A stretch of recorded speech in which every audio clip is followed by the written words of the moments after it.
Hey everybody, welcome to the channel. I'm Dane, your host. Hope you're having a great day wherever you may find yourselves. Today is a Ranking the Albums episode. Haven't done one in a while, and today's band is Pink Floyd. So we're going to look at the whole discography from worst to first. So let's jump right in. Coming in at number 16 is The Endless River. I do not like this album at all.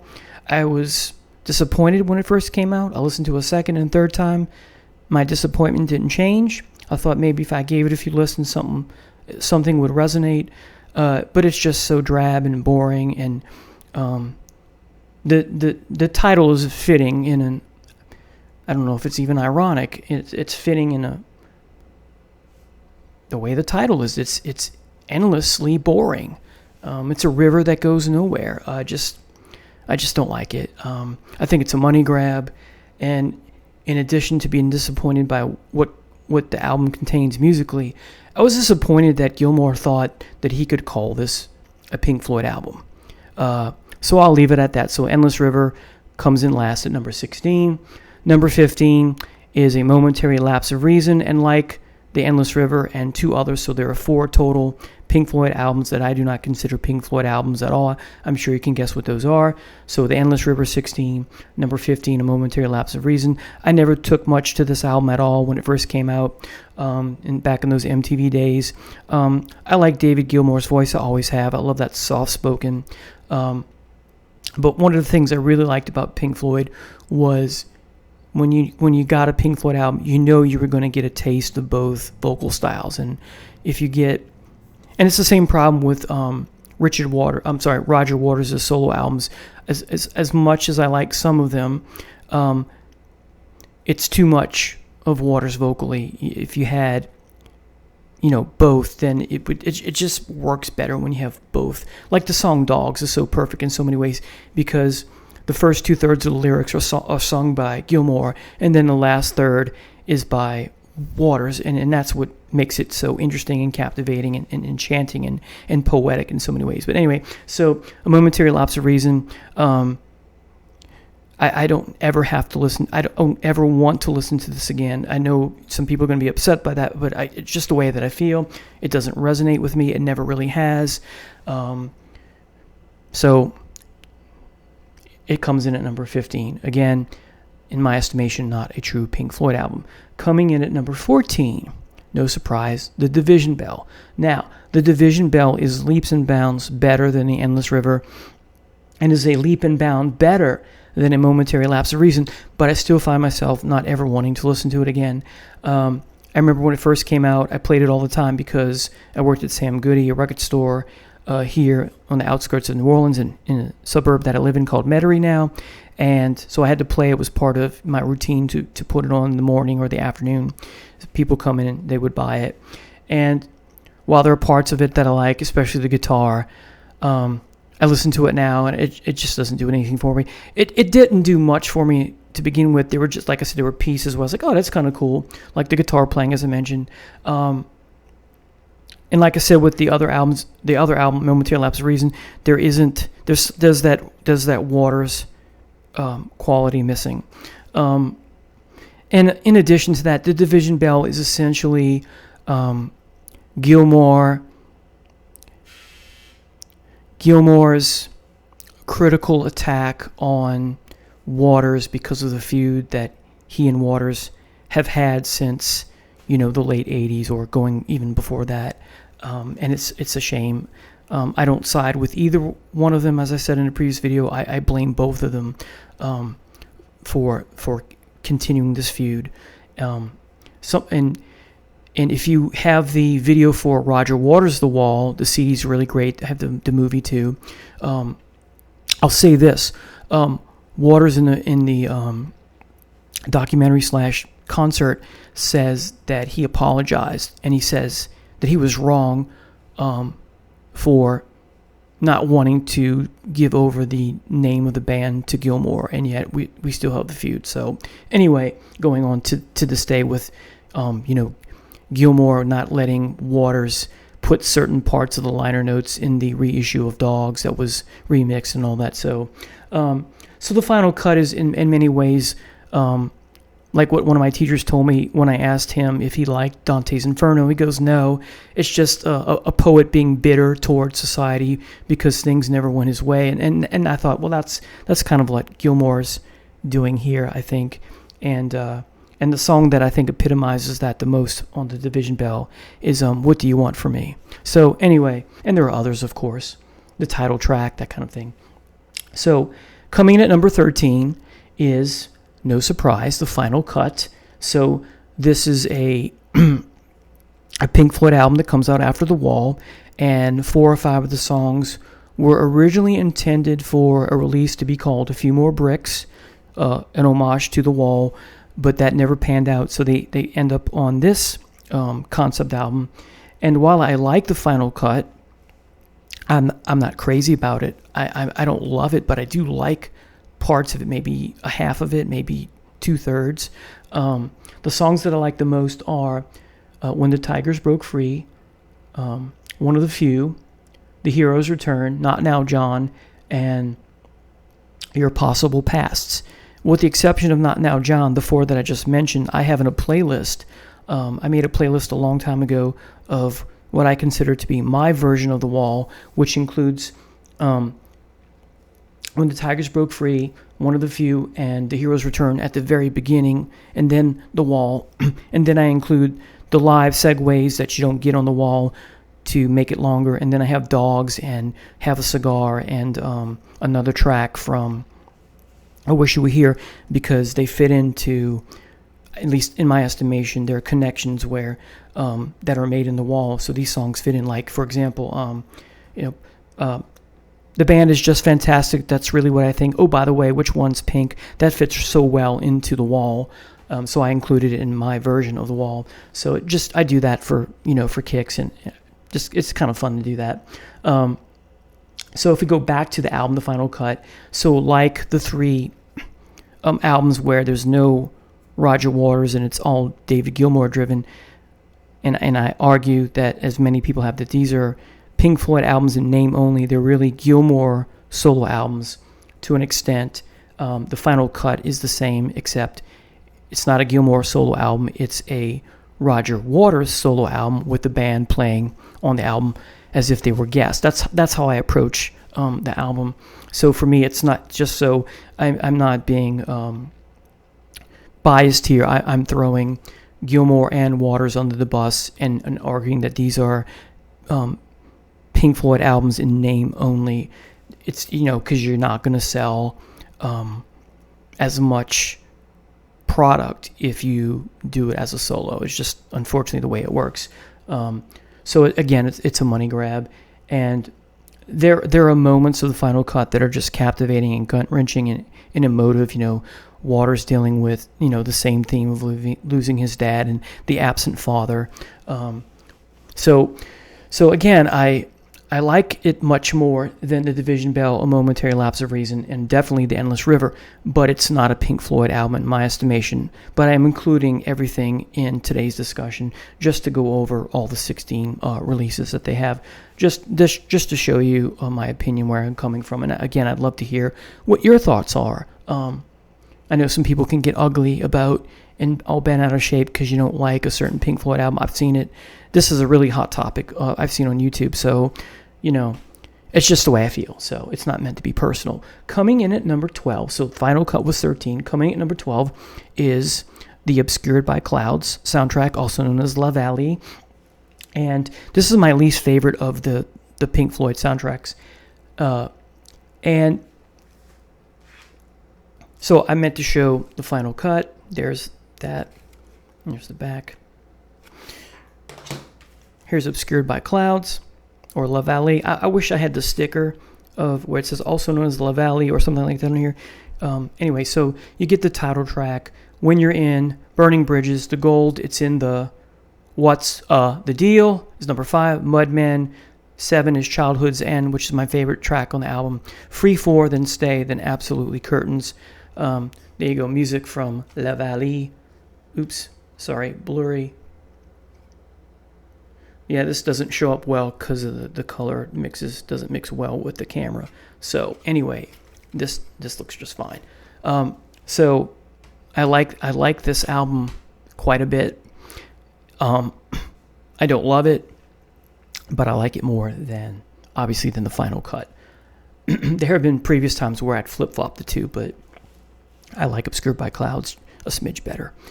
And it is for what it is.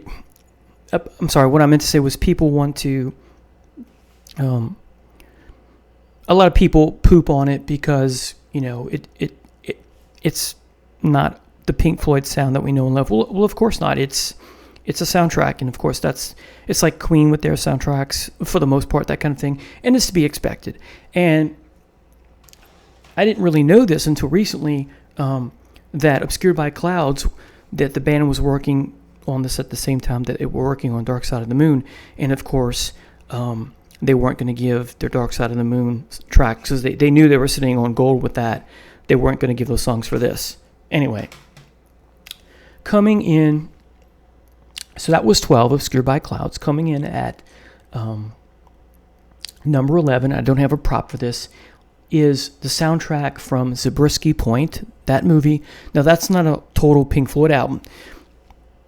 It's got songs by Pink Floyd, originally just 3, and then songs by Jerry Garcia and some other artists. It's mostly Pink Floyd and Jerry Garcia. There was supposed to be a Jim Morrison Door song, but it wasn't accepted and it made its way onto L.A. Woman. But I'm including this because of the 2 CD version of Zabriskie Point, which has extra tracks. So if you count, so here are the tracks on the original. There are 3: Heart, Beat, Pig Meat, Crumbling Land, and Come In number 51, Your Time Is Up, which is fabulous. This is the reworking of Careful With That Axe Eugene, Careful With That Axe Eugene, which is heavier and has even more compelling and captivating screams from Roger Waters.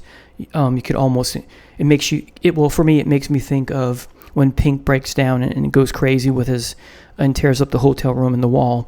In many ways, you could definitely include that on the wall if you wanted to, if you made your own playlist. And I'm thinking about including that in my version that I was just telling you about a few minutes ago. So anyway, those, and Come In number 51, Your Time Is Up, is just fabulous. So, but then when they re-released the soundtrack in 1997 as a double CD, you get 4 more Pink Floyd songs, which I really like, and those are Country Song, Unknown Song, Love Scene version 6, and Love Scene version 4.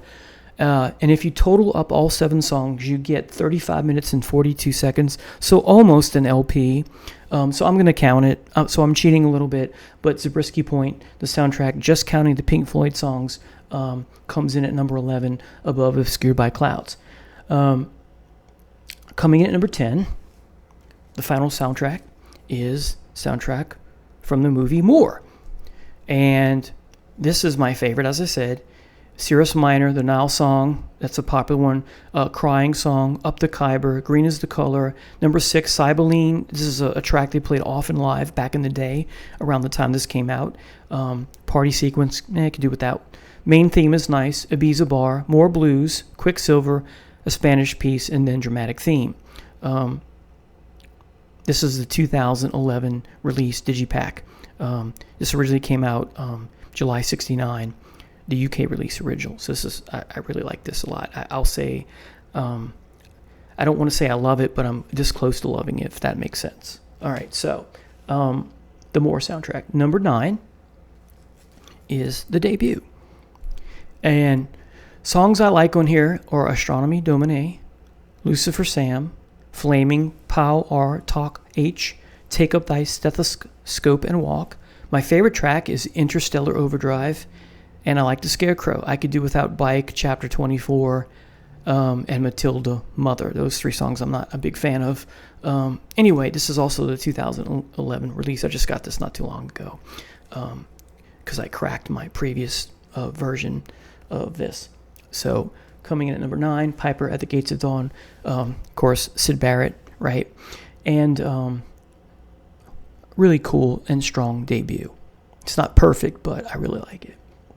Now, coming in at number 8 is Ummagumma. So, of course, this is 2 CDs. 1 CD is all studio, and that's what I'm here to talk about with you today. And then the second disc is sorry, other way around. The first disc is all live material, and the second disc is all the studio tracks. And my version is missing something. Here, there used to be on vinyl, and for a brief time on CD, was the album GG, the soundtrack. And the joke among my friends and I when I was in high school and right out of high school was, gee, I wonder if you play this to the movie GG, there's a meaning, it's a joke about, Dark Side of the Moon. And I've always wondered why they took the album here off. Is it because of copyright issues?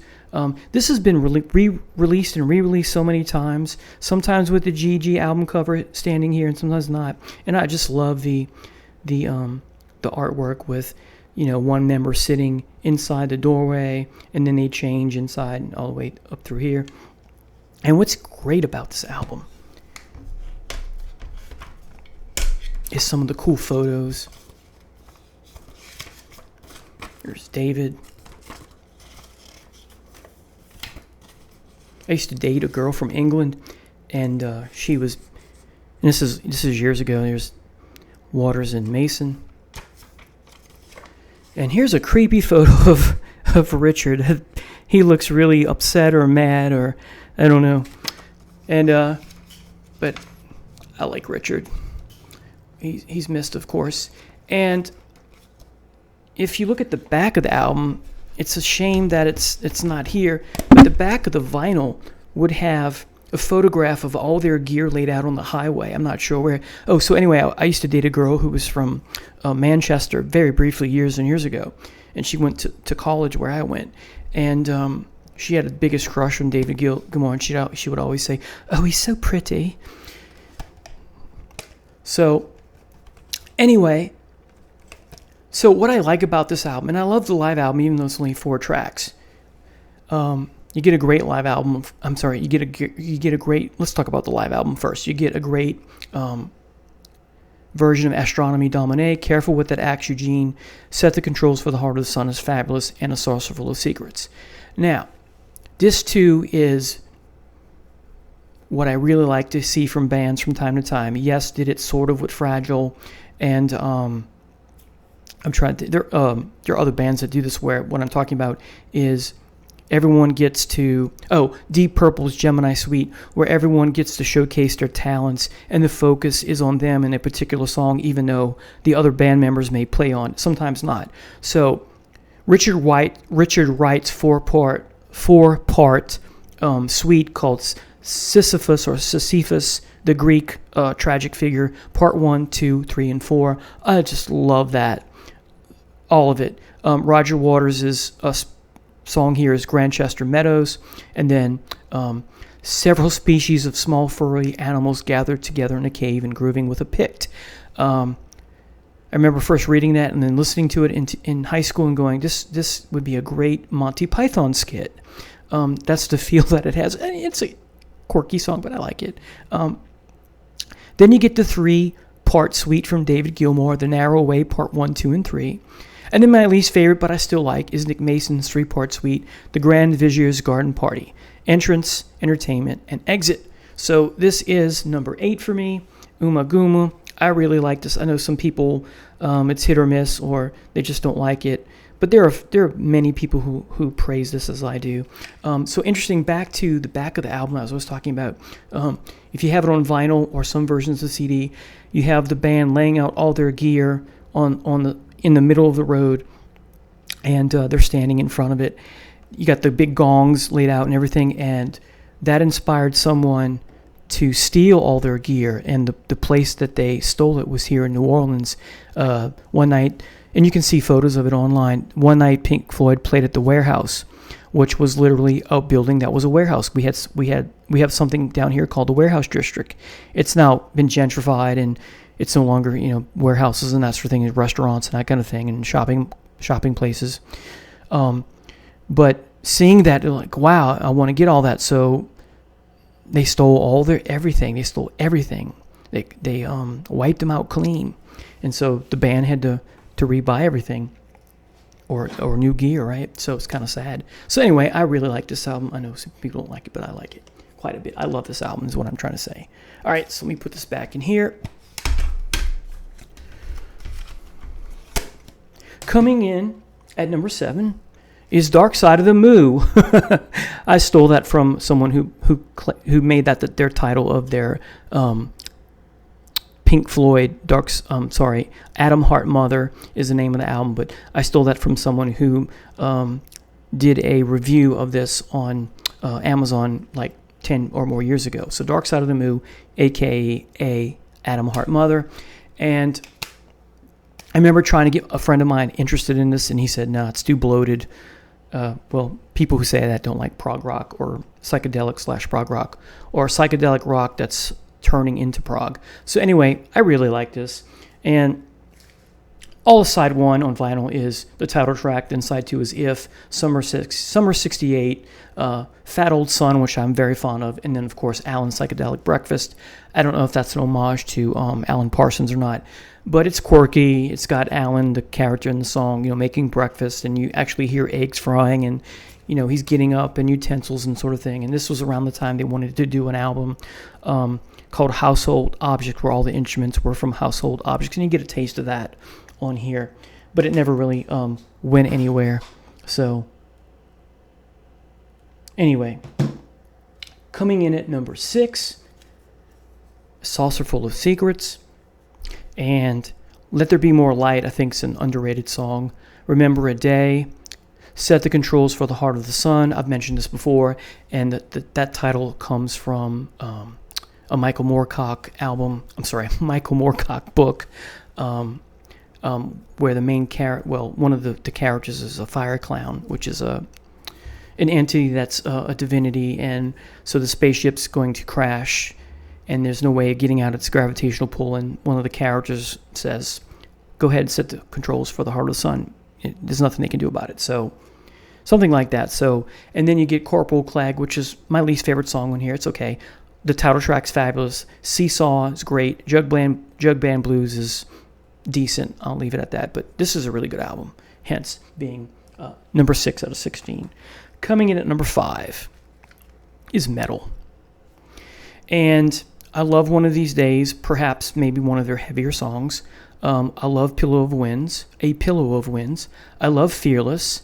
Saint-Tropez is okay, but makes me think of a iced tea commercial in parts, because as I reach for a peach, but that would go great with an iced tea commercial. But anyway, it's okay. Seamus is, of course, the one with the dog. I kind of like it, and it makes its way into the movie Rosencrantz and Guildenstern Are Dead, as does the blip from Echoes, which makes its way for a split second in that movie as well, which Richard Dreyfuss and Gary Oldman and Tim Roth, which is a take on the two characters from Hamlet from their perspective, and Hamlet's the minor character, so it's kind of cool. But anyway, the gem of this, as most people will argue, is Echoes. My favorite two songs are Echoes and One of These Days, so the opening and closing, but Echoes is my favorite.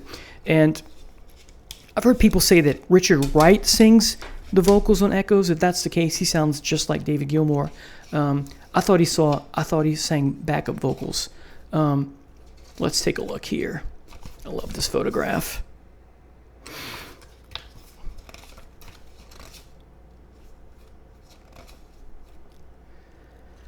Well, it was written by all four members, but it doesn't say who's singing. So anyway, but Echoes is just fabulous. It comes full circle, and a great epic song. You have the wailing of a whale, or it's probably an albatross, since part of the lyrics are overhead the albatross hangs motionless in the sky, etc. And that radar blip or sonar blip is just, again, talking about it gives me goosebumps. So number 5, Meddle. Let's see. Number 4, Wish You Were Here. This is the Experience Edition, which it's not the immersive, which is tons and tons of bonus material. This just has an extra disc, and this is all I needed. But if we talk about the original disc, the 2011 remaster, you get Shine On You Crazy Diamond, parts 1 and 5, which is fabulous. Welcome to the Machine and Have a Cigar. Those are the two songs I was trying to refer to earlier that I put on my version of The Wall as an iTunes playlist, because they fit right in with what's going on with the character Pink. Welcome to the Machine, the recording industry, that sort of thing, and Have a Cigar. Wish You Were Here, of course, a nod to missing Syd Barrett, and then Shine On You Crazy Diamond, parts 6 through 9. So you have it. the song is split in half because it's their bookends. And I like parts 1 through 5 better than 6 through 9. By the time I get to 6 through 9, I'm kind of tired and exhausted, but I will listen to it from time to time. Sometimes I will stop after Wish You Were Here. Sometimes I will stop after Have a Cigar. Anyway, disc 2 has unreleased tracks. You have a live version of Shine On You Crazy Diamond, Raving and Drooling, which is the early version of Sheep, live at Wembley, 74. Then you have You've Got to Be Crazy, which is an earlier version of Dogs, because that's the opening lyrics to Dogs. You've got to be crazy, got to have a real need, right? Got to sleep on your toes and all that. Also 974. Then you get Wine Glasses, which is a track from their Household Objects project. Then you get an alternate version of Have a Cigar, and a different version of Wish You Were Here with Stephanie Grappelli. They could have put Corrosion on here, which is something they did. You can see it on YouTube, which is a song that didn't make it on to enter their albums, and that would have fit nicely on here. Maybe it's on one of the extended pieces. So coming in at number 4 is Wish You Were Here. Number 3 is Dark Side of the Moon. Great concept album from a thematic standpoint, not a plot-driven one. And this is also the Experience Edition. I didn't see the need for the immersion, but this has the Live at Wembley that they just re-released in a white cover. I didn't need to get that again because it's here, and this is just a glorious album. Just the theme of insanity. Excuse me for a minute. My table kind of. Here we go. Got to tighten it a little bit. All right, there we go. So sorry about that.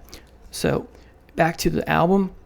So you begin with Speak to Me, Breathe, On the Run, Time, The Great Gig in the Sky. I know some people don't like it. I love the backing vocals, the singing there.